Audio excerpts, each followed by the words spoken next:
And now, I would like to talk a bit about the Orville. What do you guys think? Oh, yes. Oh, yes. The Orville has returned. And all I'm going to say is Star Trek and Star Wars is dead. Long live the Orville. Yeah, I agree with that. Purple? Absolutely, yes. The Orville is back after a long hiatus. I think people were starting to think that perhaps we weren't going to get season 3 when it kept getting the date pushed back, but it is back. The first episode of season 3 dropped last night, and fans are absolutely thrilled with it. If you guys have not seen the Orville, as Brandon correctly said, this is the Star Trek that we want and deserve, but they're not giving it to us. So Seth McFarlane is going to give it to us instead. Just a brief synopsis. It is a sci-fi show, but it has comedy elements as well. But it has such a wonderful cast. It has fantastic heart. The first 2 seasons are brilliant. There's a 2-part episode, two episodes together, I think, in season 2, which are absolutely fantastic, which leads straight into season 3. And this first episode really has hit it out of the park. It was a long episode, this first one. I think it was about an hour and 10 minutes, but it didn't feel like it. And I love it when a show's like that. You can sit for over an hour and just think, wow, this is a great show, and don't even notice how long it goes for. And the best part is the first 5 minutes is not spent on the prior seasons. Mm-hmm. But I would suggest to watch the prior seasons before getting into this. And one of the things that I will say about it is the production quality has gone through the roof. It's like they're working with a man. It's hard to say because it looks better than what they're doing with Strange New Worlds and Discovery and all that. A lot of their stuff is cheap and cheesy, but it's better. It's way better than Kenobi in terms of its looks. It is the new standard for how CGI should be incorporated into a longer form TV series, and that's really what this is. Instead of it being about a 45-minute traditional TV show, this first one was an hour 10. The next one is also over an hour. Mm-hmm. And almost the whole entire hour is full of the show. It's not the credits or that. It's the show. So yes, it is so good. Brandon, how was the diversity and representation? Also the ideology. I know it probably had good science fiction and attractive women and great writing and good characters, but what about the diversity and representation? How much was shoehorned in so that we could be lectured? Because that's what these shows are now, right? I mean, it's not that other stuff is fine, but it's really about hitting the ESG scores, if we're honest about it. Right? Well, let's see. Mercer's white. Kelly is white. It's a pretty diverse crew, though. You know, the main chief engineer, when he first started off, was more of a slacker type because he didn't want people to know how high his intellect is. But once he got pushed to be that, he becomes, he's a great character. They're all great characters. This is full of natural diversity, both in terms of the human characters and also with the aliens. You got Yaphet, rest in peace, Norm Macdonald. Yeah. They were able to get him to voice Yaphet one more time for this show. And, this has got your gelatinous creatures. It's got aliens that are, humanoid but have spikes on them. There is a ton of alien diversity in this, and it works. They all, for the most part, get along. I think Rosie asked the other important question is how many Mary Sue's did this show have? Because that's all science fiction has been lately, none, right? None of them are Mary Sue's. Well, then how can they be strong women if they're not Mary Sue's? Because they actually worked for what they got.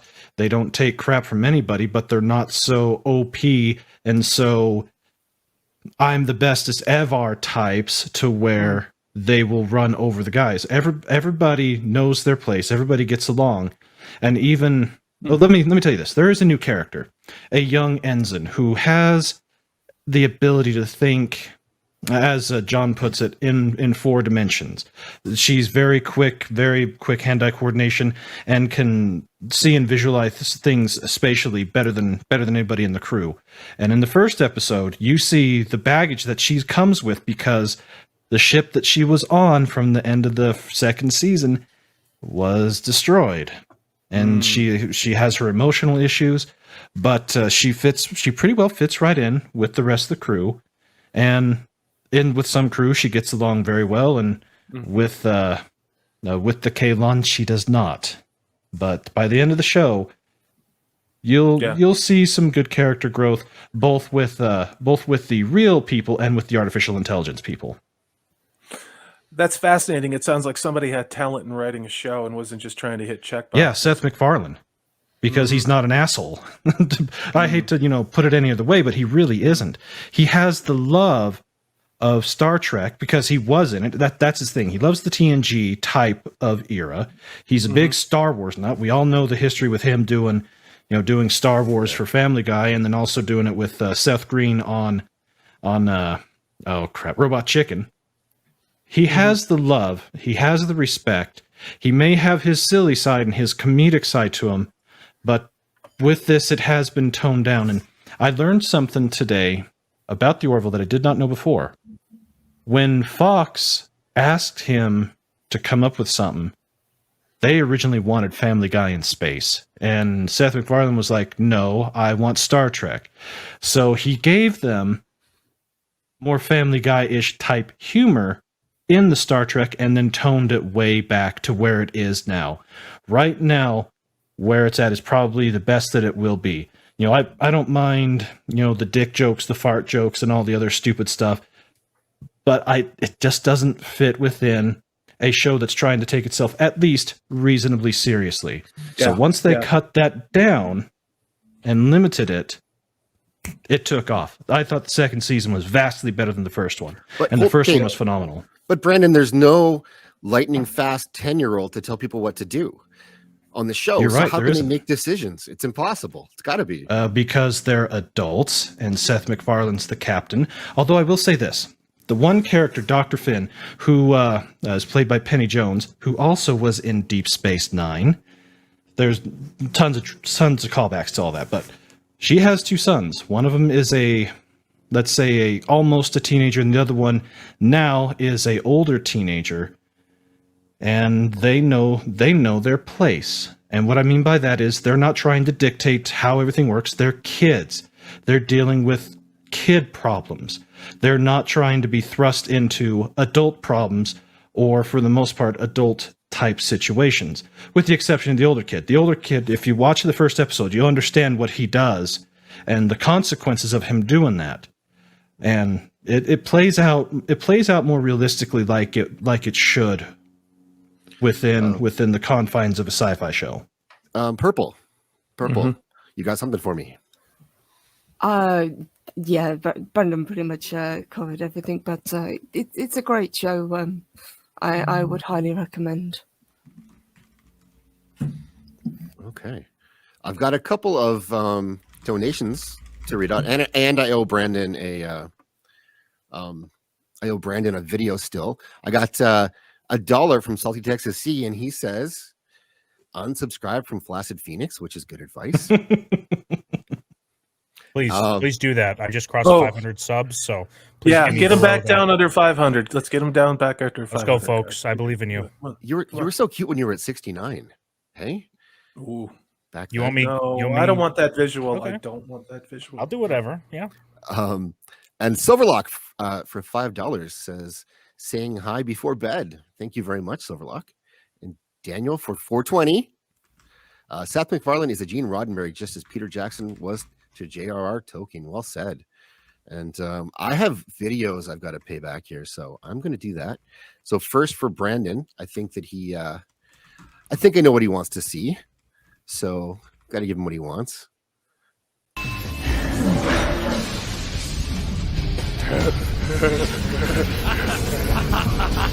Right this way. Yes. Just what I wanted to see. It's perfect, right? Yes, that is perfect. And for this is for Salty, but it's about Flaccid Phoenix, so I think this makes sense.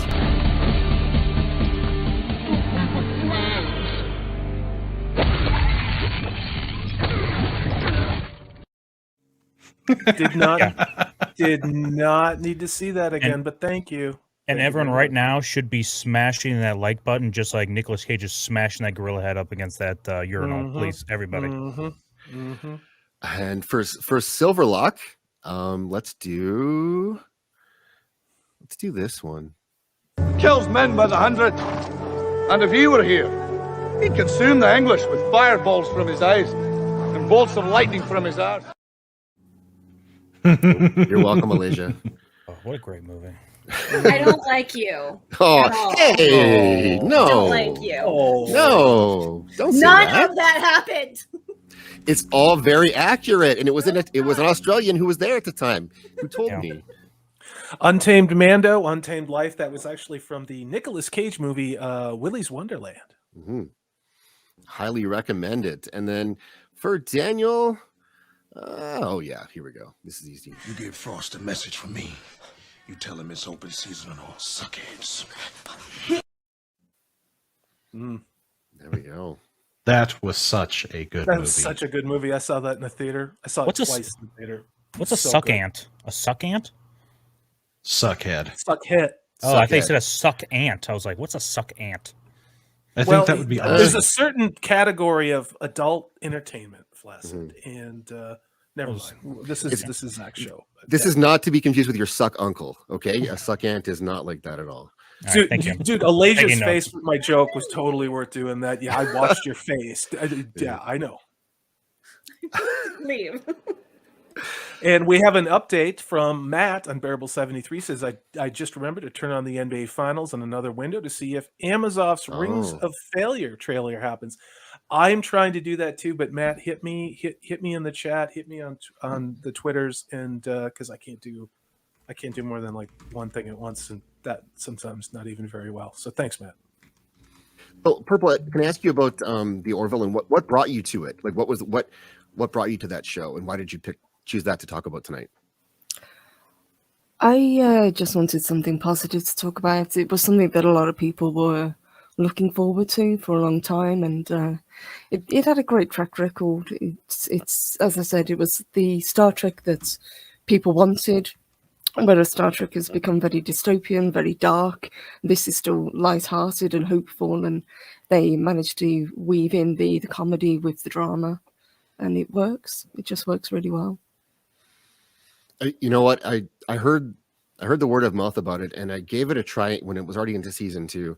And yeah, I watched one episode, then another, and the writing is it's shockingly good compared to what we've been seeing in sci-fi recently overall. The characters are well written, representation is done right, and there's characters who are annoying who I think are supposed to be annoying, like it, and they're annoying in the way people are annoying.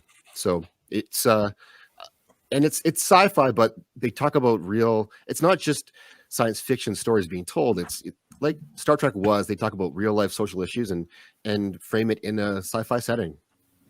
Can I do something? And I'm not Yeah, man. I'm not going to say I'm ashamed, but no one's taken my nerd card. But I have never watched one episode of The Orville. Ooh.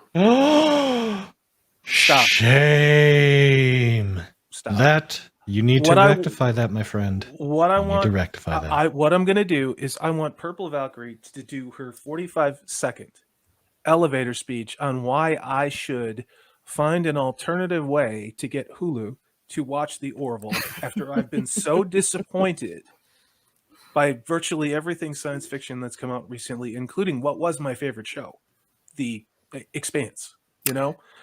Oh. Why? Tell me why, Purple Valkyrie. All right, I'm setting the timer. Yes, All the, right, here we the go. I'm supposed to do Expanse. that. The Expanse was a letdown, and it was such a good show up until the last couple of seasons again. But this one, because there are only 3 seasons so far,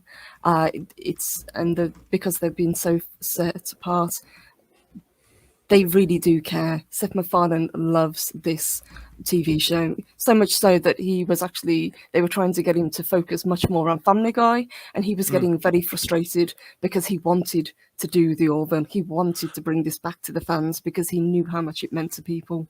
He loves this show. Are there 3 acts to these shows? I mean, are there strong? Is there clearly defined good and evil, or if the characters are ambivalent, that there's consequences. You know, like is it old school, sort of like TNG or original series stories? I mean, what is it from a story perspective that you like? It is absolutely, yes. So it's not formulaic at all. It follows the cast, but it brings in new characters all the time. But it keeps the core characters, so you actually get to know them. Unlike Discovery, you know, you couldn't name the entire bridge crew because it only ever focuses on one or two characters.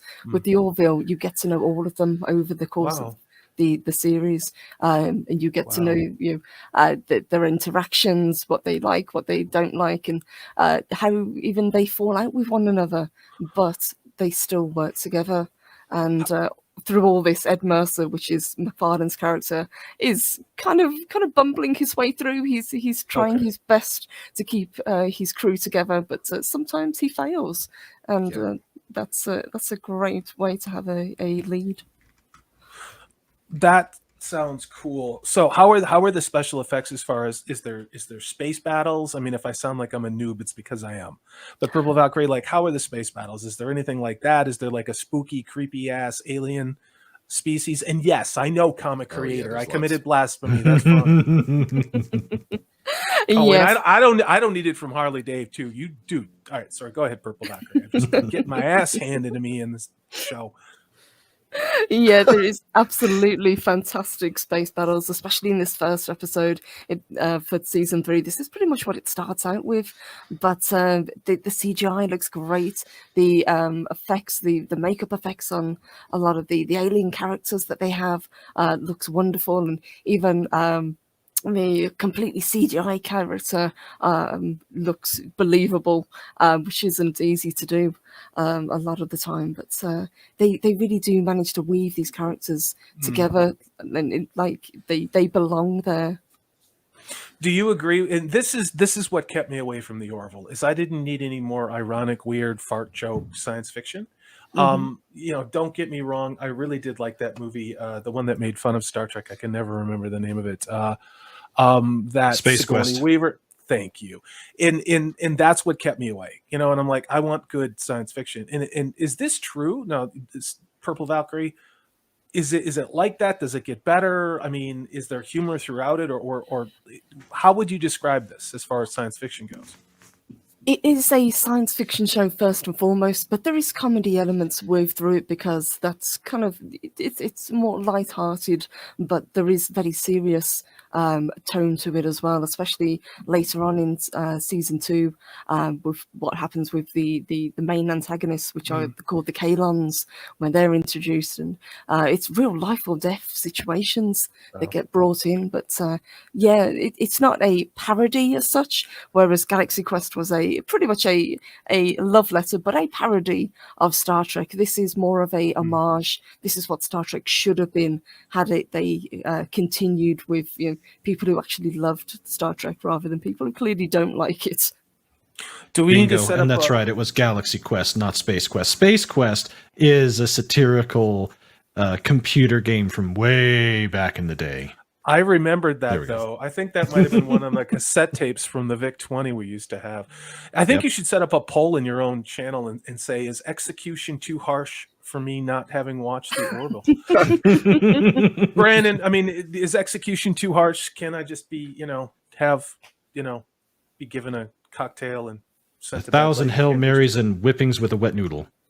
Okay, I'll just take a scotch on the rocks. Can we call it even then? Okay, that's decent enough punishment. Yeah. But what Purple says is absolutely 100% spot on. And as I mentioned before, Fox wanted Family Guy in space. So the first episodes, as I said, they have more of the dick jokes, the fart jokes, the Seth MacFarlane-ish type of humor. But once they get that out of the way and move into the latter half of that season and into the second season, it takes off. It really does. And they tackle real issues with nuance too. In the episode, the premiere of season 3, I won't spoil it, but Ed Mercer said, and he's the captain, that he's not sure if he made the right decision or not. He doesn't know if he's right or wrong. He did what he thought was right, but he's not sure. It's not. And so what that does for the audience is it asks you to ask yourself that same question. What do you think he should have done? Was he right or wrong? They're not just telling us. how to think. They're talking about it. Wait a So- minute. If I'm not told what to think by strong, independent women who may or may not have a penis, then how can it be a TV show? Well, but it does have Adrian Palicki, she still got it. So Oh yeah, I saw pictures Yes. of some hot Yes. chicks on this show, and I'm like, okay, you've piqued my interest, you know. So yeah. I've been in love with her since Friday Night Lights. So Oh, yeah. Well, Mm. crickets. oh, good. chirp. I'll mute. I have my All right. window open. We did Okay. this last night. Sorry. All gotta love the right. summer. So I think we'll close off the Orville for now, and we're going to open ourselves up to Flaccid Phoenix.